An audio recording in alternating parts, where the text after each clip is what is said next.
ഗാസയെ America വഞ്ചിക്കുകയാണ് എന്ന് ആരോപിച്ചുകൊണ്ട് പാകിസ്ഥാനിൽ അരങ്ങേറുന്ന തെഹരിക്കെ ലബ്ബൈക്ക് പാകിസ്ഥാൻ പാർട്ടിയുടെ പ്രക്ഷോഭം കലാപത്തിൽ കലാശിച്ചു.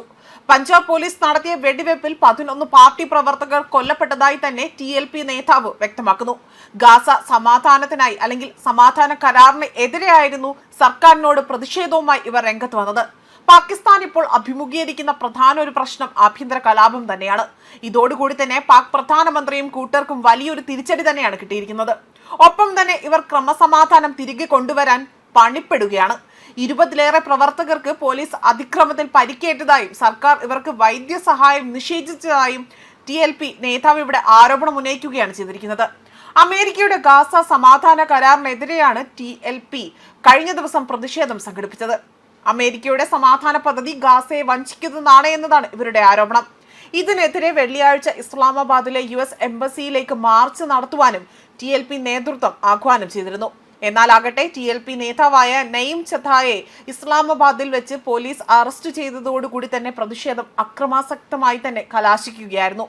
ലാഹോറിലും ഒട്ടേറെ നേതാക്കൾ അറസ്റ്റിലായിട്ടുണ്ട്.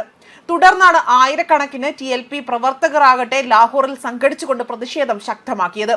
ഇതോടുകൂടി തന്നെ പോലീസ് ഇവർക്ക് നേരെ വെടിവെപ്പ് നടത്തുകയായിരുന്നുവെന്നും TLP പ്രതിഷേധത്തെ തുടർന്നുകൊണ്ട് മേഖലയിൽ ഗതാഗതം സ്തംഭിച്ചതായും റിപ്പോർട്ടുകളുണ്ട്. ലാഹോർ ഇസ്ലാമാബാദ് പെഷാവർ ഹൈവേ അടച്ച് പൂട്ടുകയാണ് പിന്നീട് ചെയ്തത്. ലാഹോർ, റാവേൽപിണ്ടി, ഇസ്ലാമാബാദ് തുടങ്ങിയ നഗരങ്ങളിലേക്കെല്ലാം തന്നെ ഇന്റർനെറ്റ് സേവനങ്ങൾ താൽക്കാലികമായി റദ്ദു ചെയ്തു. അതേസമയം പോലീസ് നടപടിക്കെതിരെ TLP നേതാവായ സാദ് റിസ്വിയാകട്ടെ രൂക്ഷമായ പ്രതികരണവുമായിട്ടാണ് രംഗത്ത് വന്നിരിക്കുന്നത്. തങ്ങൾക്ക് നേരെ വെടിയുതിർത്തത് ആരുടെ ഉത്തരവാദിത്തത്തിന്റെ അടിസ്ഥാനത്തിലാണ് എന്ന് അവർ ചോദിക്കുകയാണ്. അതിനിടെ സംഘർഷത്തിന് പിന്നാലെ തന്നെ TLP നേതാവാകട്ടെ സാദ് റിസ്വിയുടെ വീട്ടിൽ പോലീസ് റെയ്ഡ് നടത്തിയതായും ഇവിടെ വ്യക്തമാക്കുകയാണ്. അതായത് ഇദ്ദേഹത്തിന്റെ ഭാര്യയെയും കുട്ടികളെയും മാതാവിനെയും ഒക്കെ തന്നെ കസ്റ്റഡിയിലെടുക്കുകയും ചെയ്തതായിട്ടുള്ള റിപ്പോർട്ടുകൾ പുറത്തു വരുന്നുണ്ട്. അതേസമയം പാകിസ്ഥാനിലെ ഖൈബർ പഖ്തുൻഖ്വ പ്രവിശ്യയിലാകട്ടെ ധേര ഇസ്ലാമിൽ ഖാനിലുള്ള പോലീസ് പരിശീലന സ്കൂളിന് നേരെ ചാവേർ ആക്രമണത്തിൽ നിരവധി പ്രശ്നങ്ങൾ ഉണ്ടായതായും ഇതിന് ശ്രമിച്ചതായി തീവ്രവാദികൾ ചാവേർ ആക്രമണം നടത്താൻ ശ്രമം നടത്തിയതായും റിപ്പോർട്ടുകൾ പുറത്തുവരുന്നു.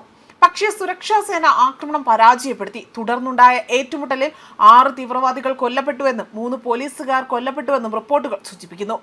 നിരോധിത സംഘടനയായ തെഹ്രീക് താലിബാൻ പാകിസ്ഥാൻ അവയിലെ തീവ്രവാദികളാണ് ആക്രമണം നടത്തിയതെന്നാണ് പോലീസ് വ്യക്തമാക്കിയിരിക്കുന്നത്. അതുപോലെ സ്കൂൾ അതിക്രമിച്ചു കയറി വലിയ ആക്രമണം നടത്താനായിരുന്നു ഭീകരർ ഉദ്ദേശം നടത്തിയത്. എന്നാൽ പോലീസ് തിരിച്ചടിച്ച് അവരെ വധിക്കുകയും ചെയ്തു. മറുവശത്ത് വെള്ളിയാഴ്ചയാകട്ടെ പാകിസ്ഥാനിലെ പഞ്ചാബ് പ്രവിശ്യയിലെ ചെനാബ് നഗരത്തിലെ അഹമ്മദി സമൂഹത്തിലെ ബൈത്ത് ഉൽ മഹദി പള്ളിയിൽ വെള്ളിയാഴ്ച പ്രാർത്ഥനയ്ക്ക് ശേഷം ഒരു ഭീകരാക്രമണം നടന്നു. അതിൽ നിരവധി വോളണ്ടിയർമാർക്ക് പരിക്കേൽക്കുകയും ഒരു അക്രമകാരി കൊല്ലപ്പെടുകയും ചെയ്തതായ റിപ്പോർട്ടുകളും പുറത്തു വരുന്നുണ്ട്. ഇതോടുകൂടി തന്നെ ഇപ്പോൾ പാകിസ്ഥാനിൽ വലിയ രീതിയിലുള്ള പ്രക്ഷോഭങ്ങളും കലാപങ്ങളുമാണ് അരങ്ങേറുന്നത്. ഇതിനായി ഒരു അന്ത്യം കുറിക്കാൻ സർക്കാരിനോ അല്ലെങ്കിൽ അവിടുത്തെ പോലീസിനോ ഈ ഒരു ക്രമസമാധാന നില പുനഃസ്ഥാപിക്കാൻ പോലും സാധിക്കാത്ത നിലയിലേക്ക് എത്തി നിൽക്കുകയാണ് കാര്യങ്ങൾ. ന്യൂസ് ഡെസ്ക് കർമ്മ ന്യൂസ്.